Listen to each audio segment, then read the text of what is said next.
At so ayan, hi guys! Welcome back sa channel natin at ito na nga po sa episode 244 para dito kay season 4 natin kay Kalbo at huwag na natin patagalin pa, simulan na natin yan. At dito nga tayo natapos yung sa pagpapakilala ni Makoy sa mama na to at siya nga si Ryumon, isang leader ng gang at meron siyang 400 members sa gang niya, so medyo marami-rami rin. At now, ang continuation niyan is eto naman na. So dito tayo na, etong si Ryumon at nagpatuloy nga sa pagsasalita dyan si Makoy. Sabi niya nga dyan na itong gang ni Ryumon ay talagang isang puwersa na mapagkakatiwalaan nga nila at maaasahan. Pero sa condition na under supervision sila ng Neo Heroes o under nga sila ng Neo Heroes at simula nga ngayon ay magiging active na rin sila dyan sa paggawa ng mga hero activities. Pero ito nga ay nagsalita na si Ryumon, sabi niya nga dyan na bilang isang leader ng gang, ang ginagawa niya ay tinuturuan niya yung kanyang mga miyembro sa pamagitan ng kanyang kamao at siguro naman daw naiintindihan niya nila Metal Bat. Kaya ang maganda raw nito ay magpakabait etong sila Metal Bat sa kanilang senior, so referring sa kanya. At yun nga, bantay-bantayan daw nila yung kanilang mga attitude. Pero ito nga, tingin lang dyan. Etong si Metal Bat, ngiti lang siya. At yung si Seking nga, nakapikit lang. So parang walang pakialam.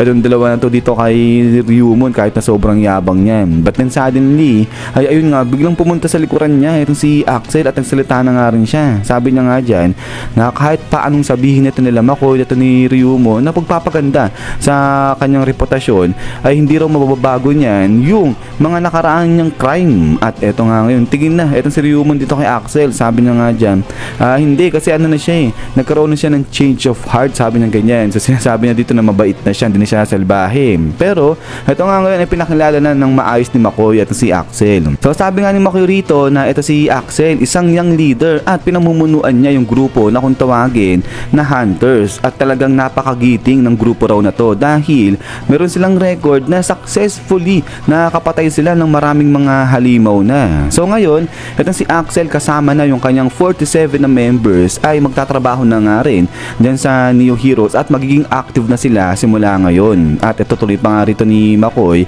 na maraming na-touch nung nakita nila na may mga civilian o yung normal na tao lang yung nakikipaglaban harapan sa mga halimaw. So kaya nga raw napakaganda ng ginawa ng grupo nito ni Axel na pagpasok dyan sa Neo Heroes dahil magiging inspirasyon daw to dun sa mga normal na citizen lang na aspiring na maging heroes din. At then after nga niya na dito nga biglang sabi ni Metal Bat sa isip-isip niya, haba parang medyo matapang-tapang to. Sabi niya ganyan dito kay Axel, so may guts daw etong si Axel. Pero yun bigla sa may likuran nila, sa may parang silhouette lang siya, ay nagsalita na rin tong mama. Sabi niya nga dyan na tama, ganyan dapat yung gawin nila, na ipakita nila yung tamang daan dun sa mga batang tupa na naliligaw. At eto nga salitaan na etong lalaki na nga na to at ang pangalan niya pala ay Infel Snave. So medyo kakaiba yung pangalan niya, pero yun ay pinakilala na ni Makoy itong si Infel Snave. Sabi niya nga dyan na itong mama na to ay isang founder ng church na kung tawagin ay Otherly World Reincarnation. So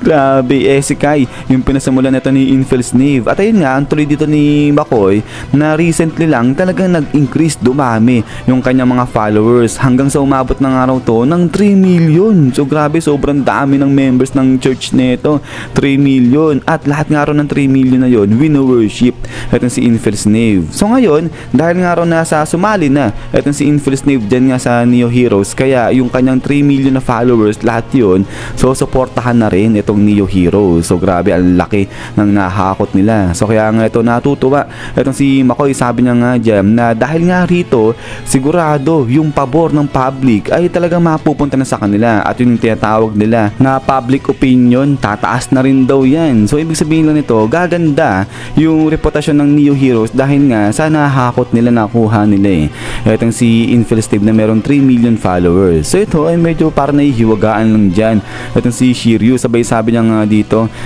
ganun, sabi niya, ginagawa ba yan ng mga hero? Sabi niya ganyan, o kasama raw ba yan sa trabaho ng heroes? Pero ito nga, sabi nga dito ni Child Emperor, aba talaga naman, lahat talaga tinatrabaho nito ni Makoy. But then suddenly, ito nga biglang may nagsalita dito. Sabi nga ng lalaki ito, kung sa bagay tama yan kasi after all ay may strength nga raw sa mga numbers. sa bilang. At ito labas na nga dito.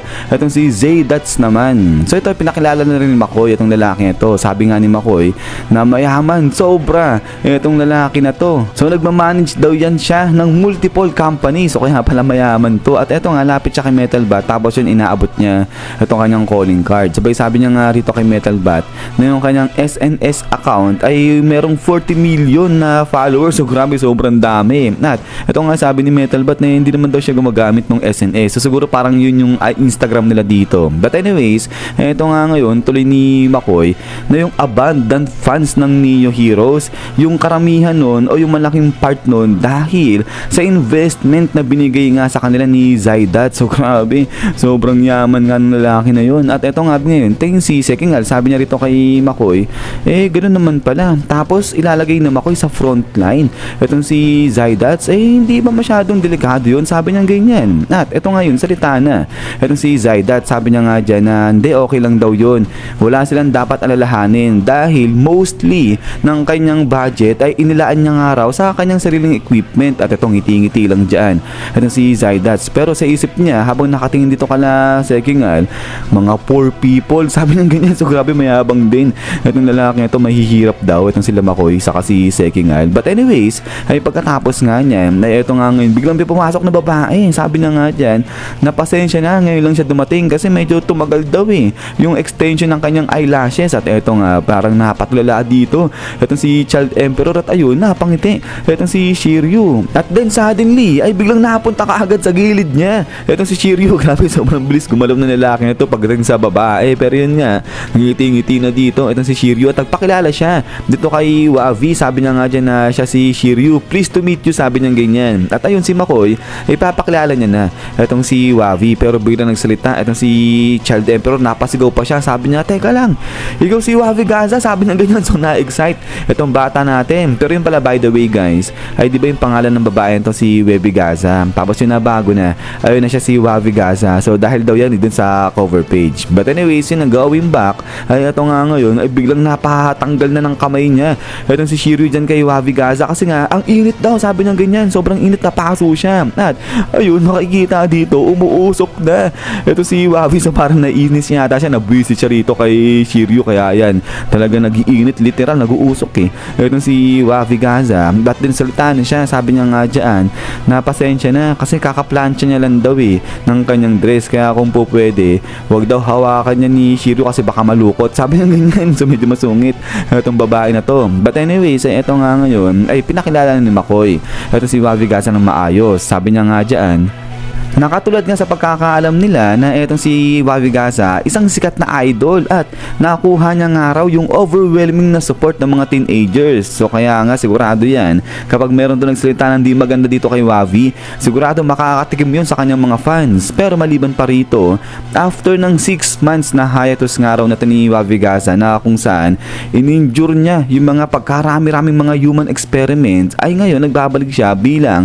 enhanced human. So yun, so ibig sabihin eksperimentuhan pala itong si Wavi Gaza. Pero yun nga, okay naman siya at mas lumakas na siya ngayon. At ito nga tuloy dito ni McCoy bilang isang idol na magaling kumanta, magaling sumayaw at magaling din sa pakikipaglaban. Ang kanyang aim ay yung masurpass niya o mahigitan si Sweet Mask. At kasabay nga raw nung release niya ng kanyang bagong kanta ay magiging active na rin ito si Wavi Gaza sa paggawa ng mga hero activities. At ine-expect nga raw nila McCoy na si Wavi Gaza yung magiging pillar of popularity ng Neo Heroes. At din ay after nga niyan is yan guys. So hanggang dito lang itong episode natin para kay 244 season 4 kay Kalbo. So yun, so isa-isa na pinapakilala yung mga leaders ng Neo Heroes. At ayan ay meron pang mga leaders na lalabas pa dyan. Pero yun nga guys, ay ulit ay maraming salamat sa panonood dito kay Kalbo natin. At hintay lang para sa next episode natin dito. So yun, so lagi mag-ingat. God bless niyo lahat at kita-kits tayo ulit.